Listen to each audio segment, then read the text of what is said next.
Have you ever noticed that some people seem to never really fail? Not because everything works out for them, but because even when something doesn't go as planned, they don't collapse, they don't fall apart, they don't lose their way. While other people, even doing everything right on paper, keep feeling defeated, inadequate, like they're always one step away from total failure. The difference isn't in luck, talent, or external circumstances. The difference is in something Carl Jung spent his entire life studying: the internal state from which you act. Jung discovered something revolutionary. He discovered that you never fail because the world is difficult. You fail because you're divided inside. When one part of you wants to move forward but another part wants to hide, when one piece of you desires to shine but another piece fears being seen, when you're pulling in opposite directions within yourself, failure is inevitable. Not because you're weak, not because you don't try enough, but because you're using half your energy to move and the other half to hold yourself back. It's like driving a car with the handbrake on. You can press hard on the accelerator, you can strain yourself to exhaustion, but you'll move slowly, you'll overheat the engine, you'll wear yourself down. And then you'll look at other people who seem to advance effortlessly and think there's something wrong with you. But the truth is simpler and deeper. You're not failing because something is missing in you. You're failing because you're fighting against yourself. This video isn't about productivity techniques, it isn't about working harder, it isn't about forced discipline. This video is about the secret Jung discovered that completely changed what it means to fail. Because when you understand this secret, when you really comprehend how your internal system works, something extraordinary happens. You stop failing. Not because everything becomes perfect, but because you stop sabotaging yourself. You stop fighting against the parts of yourself that were pulling you backward without you realizing it. And when you stop fighting against yourself, when all parts of you begin moving in the same direction, failure in the traditional sense simply ceases to exist. You don't become invincible. You become whole. And a whole person cannot truly fail because they're no longer betraying themselves. If you're tired of feeling like you're always about to fall apart, if you've caught yourself thinking, why do I try so hard but it's never enough, if you want to stop repeating the same failure patterns without understanding why, then this video is for you. Because Jung's secret to never failing again isn't in doing more. It's in stopping dividing yourself. Let's begin. Number 1. Understand that you don't fail from lack of capacity, you fail from lack of internal unity. There's a truth almost no one tells you because it goes against everything society teaches about success and failure. The truth is this: most of the time when you fail, it's not because you're not good enough, it's not because you didn't try hard enough, it's not because you lacked some external skill.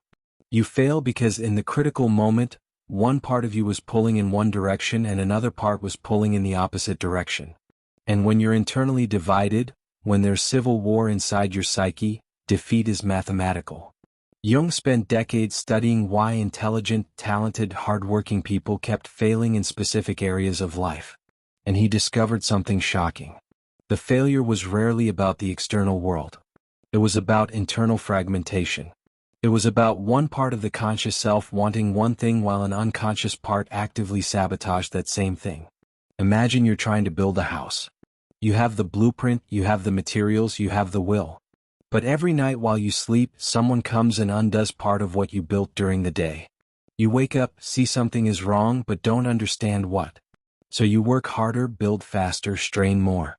But every night the same thing.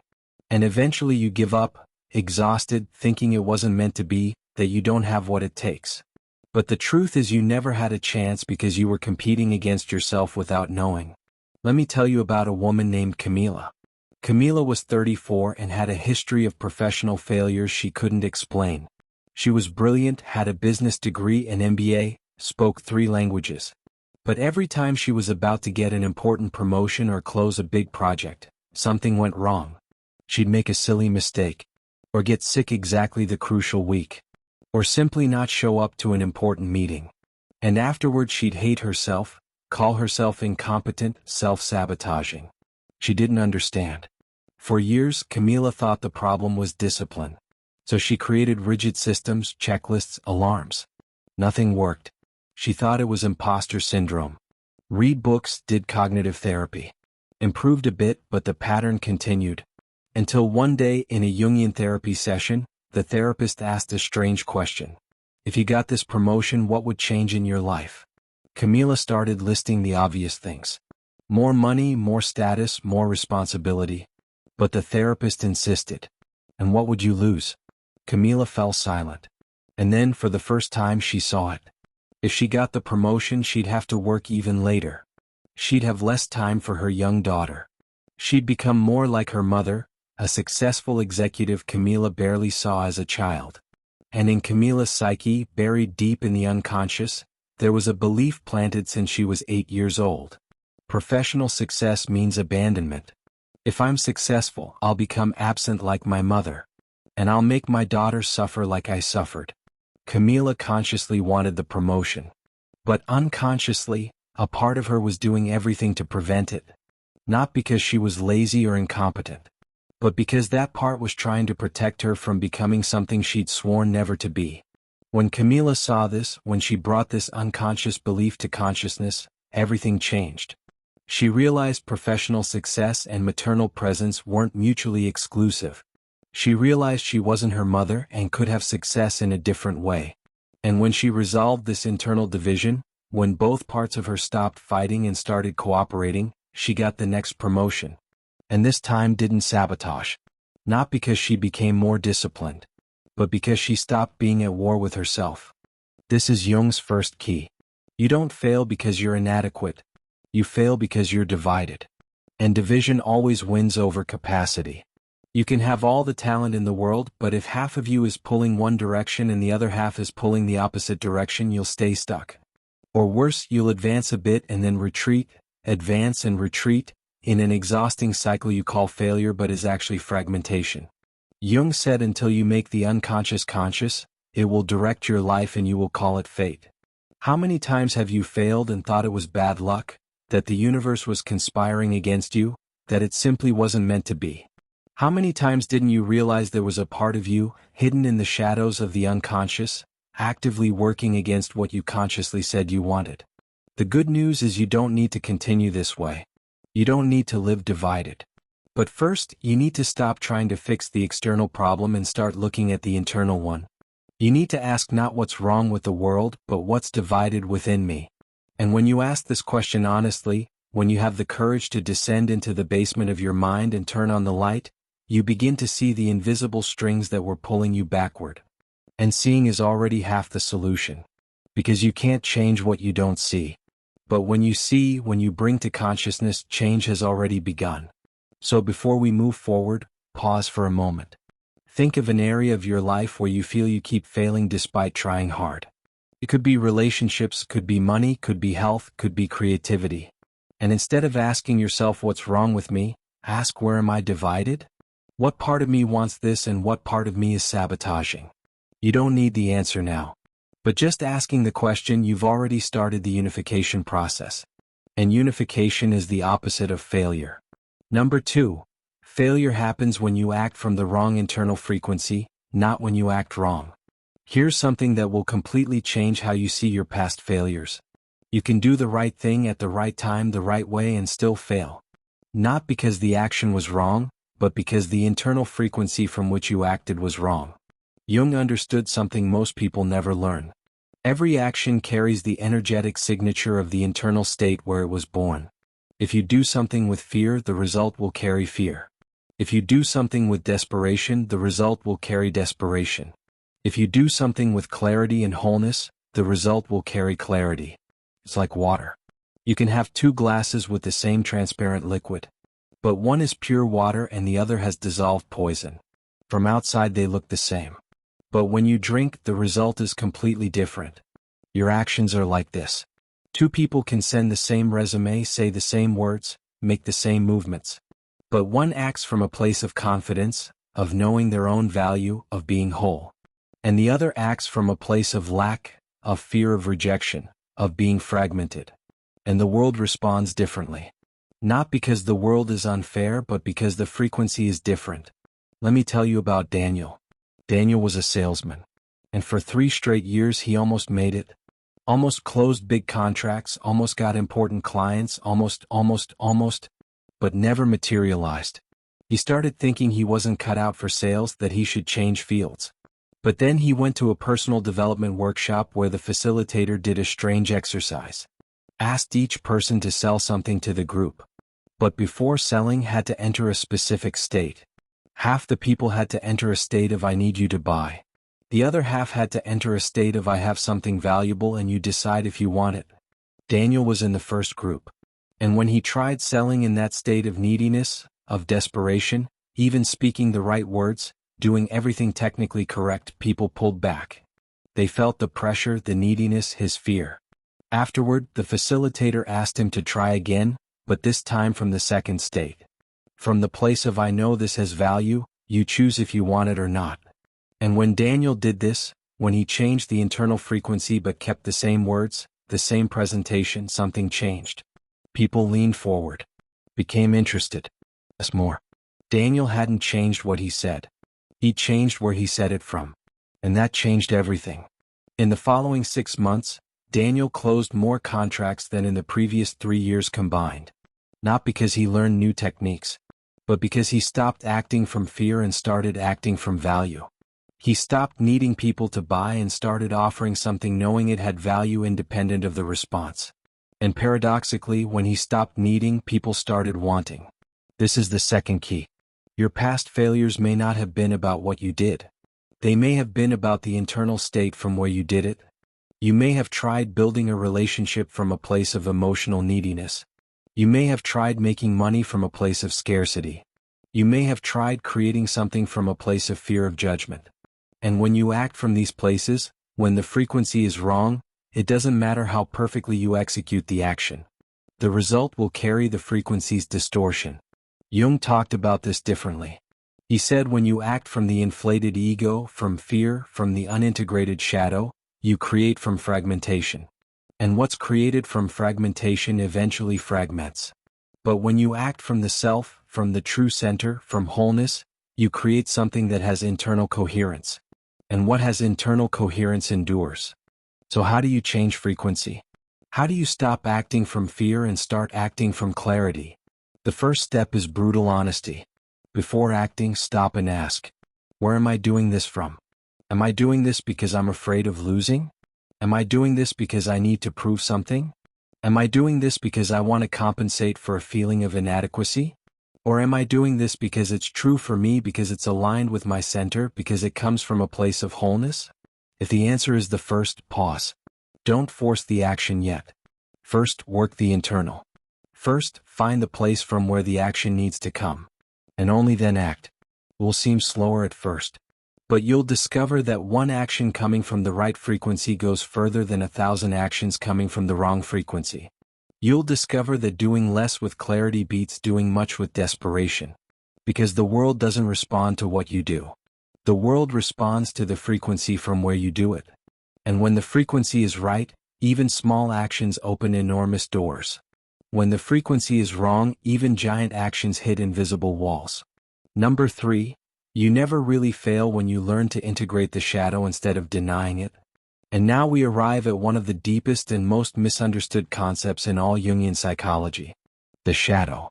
Most people, when they hear about shadow, think it's something bad, something negative, something that should be eliminated. But Jung understood completely differently. The shadow isn't the evil within you. The shadow is the raw force, the primal instincts, the crude energy you were taught to repress to be accepted, to be loved, to be seen as good. And it's exactly this repression that creates failure. Because when you lock half your strength in the dark, when you reject parts of yourself because you were told they're inadequate, you operate with half battery. And with half battery you will fail. Not because you're weak, but because you discarded half your power. Think about it. When you were a child, you had natural anger. You had healthy aggression. You had the capacity to say no, to defend territory, to fight for what was yours. But what happened? Someone told you anger is ugly. That good children don't scream. That you need to always be kind, always polite, always compliant. And so you buried the anger. You locked away the aggression. You threw away the capacity to fight. And grew up being a nice person, lovable, who never bothers anyone. But also a person who can't negotiate salary, who accepts being disrespected, who lets others walk over them, who fails to defend their own boundaries. And you call this personality. But Jung would tell you this is mutilation. You cut off essential parts of yourself to fit in. And now you're trying to win at life with your hands tied. Let me tell you about Sophia. Sophia was a therapist. Kind, empathetic, loved by all. But she consistently failed to make her practice grow. She charged too little. Accepted clients canceling last minute without paying. Worked way beyond sessions because she felt sorry to charge for time. And she was exhausted, almost giving up the profession she loved. When she started Jungian shadow work, her therapist did an exercise. Asked Sophia to imagine the version of her who could have a prosperous, well-established practice. And described that version. Sophia described someone assertive, who charges what she's worth, who has clear boundaries, who doesn't feel guilty about earning well. And then the therapist asked, "And what do you feel when you imagine this woman?" Sophia answered immediately. Disgust.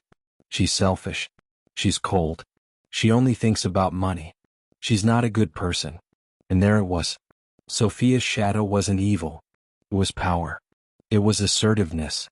It was the capacity to value her own time and work. But Sophia had learned, since childhood in a very religious and poor family, that good people are sacrificial. That thinking of yourself is sin. That charging well is greed. So she had buried all assertiveness, all capacity to value herself, all the energy that would say this is worth this much and I don't accept less. And without this energy, without this part of the shadow integrated, she was doomed to fail financially. Not because she wasn't a good therapist, but because she had rejected the part of her that could sustain success. Sophia's work was long. She had to revisit old memories, question inherited beliefs, separate true spirituality from poverty programming. And gradually she began bringing the shadow to light. Started allowing assertiveness. Started charging fair values. Started having boundaries without feeling she was being mean. And you know what happened? She didn't become cold or selfish. She became whole. She became an even more compassionate therapist, but now with energy to sustain the work. Because compassion without boundaries is martyrdom. And martyrdom isn't virtue, it's self-destruction. When Sophia integrated the shadow, when she brought back the parts she had discarded, she stopped failing. Not because the world changed, but because she stopped fighting with one arm tied behind her back. The shadow, according to Jung, isn't your enemy. It's the forgotten key you threw away. It's the part that tells you when something is wrong, when a boundary has been crossed, when you need to fight. It's the force that allows you to say no, to say enough, to say I deserve more. It's the instinct that protects you, that gives you courage, that makes you advance when everyone tells you to retreat. Without the integrated shadow, you're only half a human being. The socially acceptable half. The half people like. But not the half that wins. To never fail again, you need to stop trying to be only light. You need to embrace the darkness within you, not to become destructive, but to become complete. You need to bring back healthy anger, necessary aggression, the capacity to fight. And when you do this, when you integrate what you rejected, you become unbeatable. Not because you defeat everyone, but because you stop sabotaging yourself. So ask yourself now, what parts of me did I reject to be accepted? What energy did I bury to be seen as good? Anger? Ambition? Sexuality? Healthy selfishness? And what would happen if I brought these parts back, not to destroy but to complete myself? Not to hurt but to strengthen myself? You don't need to become cruel to integrate the shadow. You just need to stop mutilating yourself. And when you allow yourself to be whole, failure becomes almost impossible. Because you finally have access to all your power. Number 4, failure disappears when you act from the true self, not from the constructed persona. And here's another layer of Jung's secret. One of the main reasons you keep failing is because you're not living your life. You're living the version of you that other people approve of. Jung called this the persona. The mask you wear to be accepted. And the problem isn't that the persona exists, everyone has one. The problem is when you forget it's a mask. When you identify so much with the performative version of yourself that you lose contact with who you really are underneath. And when you act from the persona instead of the self, when you make decisions based on who you think you should be instead of who you really are, failure is guaranteed. Because the persona has no roots. It's a social construction, a patchwork quilt made of other people's expectations. And you can't build a true life on a false foundation. Jung said synchronicity appears when the conscious and unconscious are aligned. When what you consciously want is in harmony with what the deep self wants. And in this alignment, the external world begins to mirror the internal. It's not magic. It's psychic mechanics. When you're aligned, you notice opportunities you'd previously ignore. You make different decisions. You emit a different frequency. And the world responds. Constant failure, the feeling of always hitting walls, usually is a sign you're on the wrong path. Not morally wrong. Wrong for you. And the universe, or your unconscious, or whatever you want to call it, is trying to redirect you. But you keep forcing because you think giving up is failing. When actually, sometimes letting go of the wrong path is what opens the right path. So if you're straining hard but feeling nothing flows, stop. Just for a moment. And ask, am I on the right path?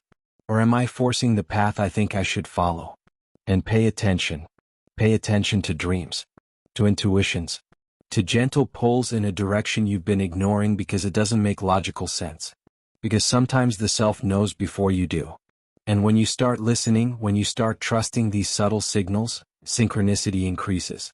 And when synchronicity increases, life stops feeling like a constant battle and starts feeling like a dance. You still make effort, but the effort has flow. And in flow you don't fail. You adjust, you learn, you change direction. But you don't break. Because you're being carried. Number 6. Lucas's story, when unifying the internal transforms everything external without forcing anything. And now I want to tell you a longer, more detailed story. Because sometimes understanding the concept is one thing. But seeing how it manifests in a real life, seeing the complete before and after, that's what really solidifies understanding. This is Lucas's story. Lucas was 29 when everything collapsed. He'd just been fired from his third job in 2 years. The 5-year relationship had ended. He was living with his parents again, no money, no direction, feeling like the biggest failure who ever existed. Everyone from his college class was building careers, getting married, buying apartments. And he was back in his teenage bedroom, wondering where he'd gone so wrong. Lucas wasn't lazy. He always tried hard. But he had this pattern. He'd start jobs full of energy and enthusiasm. And after a few months would start feeling suffocated, misunderstood, undervalued. Would start getting irritated with bosses, questioning processes, feeling like this wasn't for him. And eventually either he'd be fired or he'd quit. In relationships it was similar. Would start passionate, intense. And then would start feeling trapped, thinking the person didn't really understand him, wanting to run. And he'd run. Or push the person until she left. Lucas thought the problem was the world. Bad bosses, wrong girlfriends, toxic companies. But deep down he knew. The pattern was his. After the last firing, with nowhere left to run, Lucas finally accepted his mother's suggestion and sought a Jungian therapist. In the first sessions he told the story he always told. Bad luck, difficult people, unfavorable circumstances. But the therapist didn't buy it. He asked strange questions. What was your relationship with your father like? Lucas was confused. What does that have to do with anything? But he answered. Emotionally absent father, only focused on work, never satisfied with anything Lucas did. And your mother? Overprotective, anxious, always worried something bad would happen. The therapist asked Lucas to describe how he felt when he was happy at the beginning of a new job. Lucas said excited, hopeful, like I was finally going to prove my worth. And when it started going wrong. Betrayed, not seen, like no matter how hard I tried I'd never be enough. The therapist then asked something Lucas had never considered. Doesn't this remind you of something from when you were a child? And Lucas fell silent. Because yes, exactly like this. He always tried to impress his father. Always did his best. And his father never acknowledged. Never said I'm proud. Always found something to criticize. And his mother, trying to compensate, overprotected, but in a way that made Lucas feel incapable. Like he needed constant protection because he wasn't strong enough for the world. And then the therapist said something that changed everything. Lucas, you're not failing at jobs and relationships. You're repeating the childhood pattern. You enter expecting to finally be seen and validated. And when it doesn't happen the way your inner child needs, You recreate the abandonment. You leave or force the person to send you away. Because deep down you're still trying to solve the relationship with your father. Lucas cried in that session. Because it was true. And it was devastating to realize he'd spent almost a decade recreating the same trauma without noticing. The work Lucas did in the following months was deep. He wasn't trying to fix the behavior. He was going to the root. He was looking at the 7-year-old child who decided I'll never be enough. At the 15-year-old teenager who decided if no one sees me, I'll leave first. At all the fragmented parts of him that were driving his life without him realizing. And slowly he began integrating. He began talking to these parts. Understanding they were trying to protect him the way they knew how. The child ran because staying hurt. The teenager sabotaged because it was easier to control rejection than wait for it to come. These parts weren't enemies. They were wounded soldiers fighting a war that was already over. And when Lucas stopped fighting them and started embracing them, healing them, something began to change. He got a new job. And this time, when he felt the first wave of I'm not being seen, instead of reacting, he paused. He talked to the part of him feeling that. He realized the boss wasn't his father. That not needing constant validation didn't mean he had no value. That he could validate himself. And he stayed. Stayed beyond the point where he'd normally run.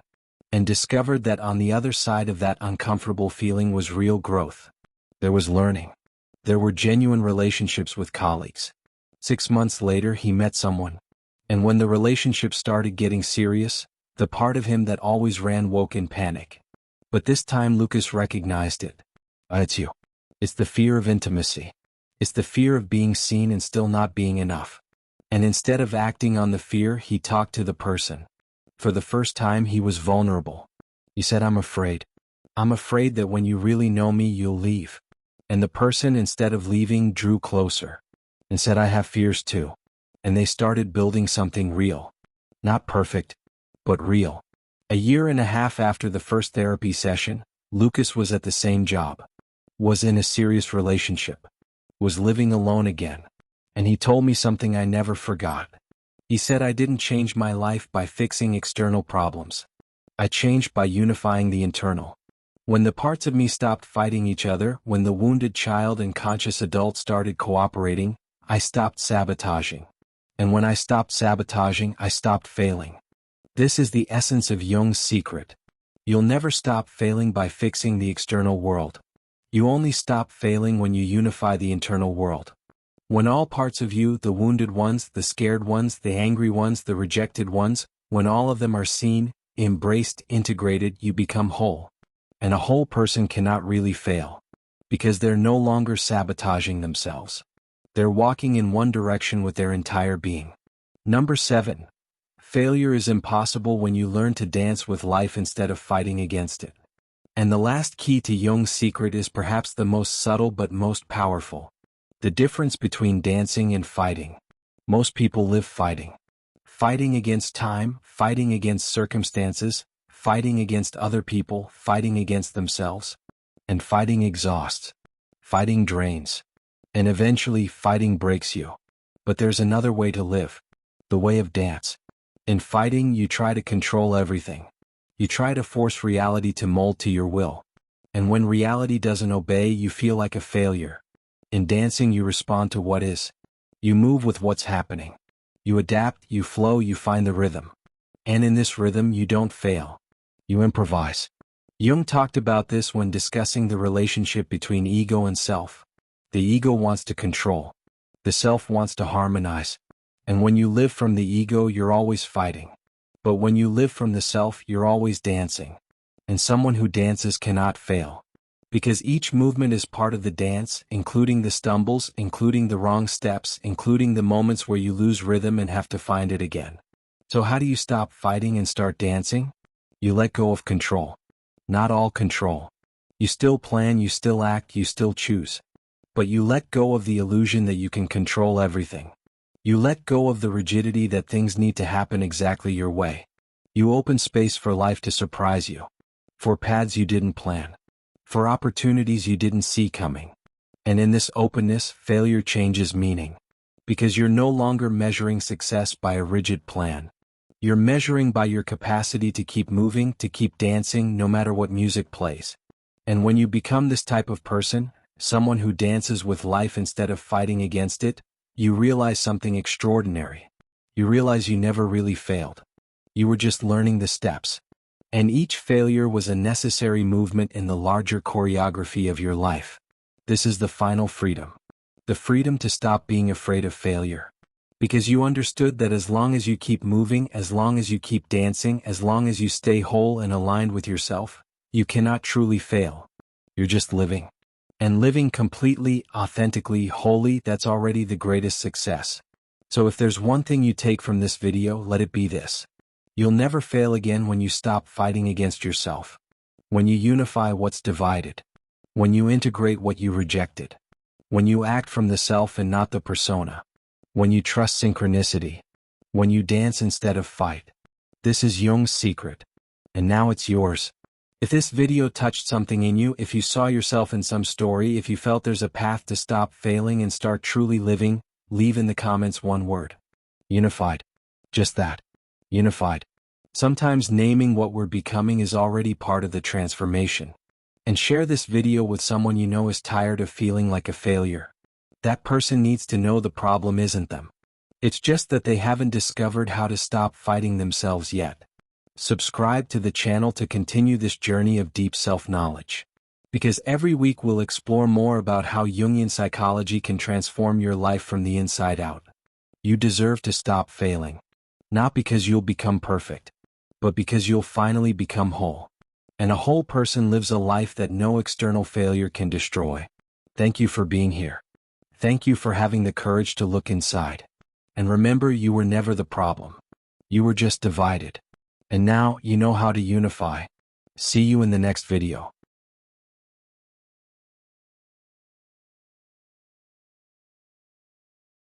If this resonated with you, subscribe to the Shadow Dialogue and hit that like button.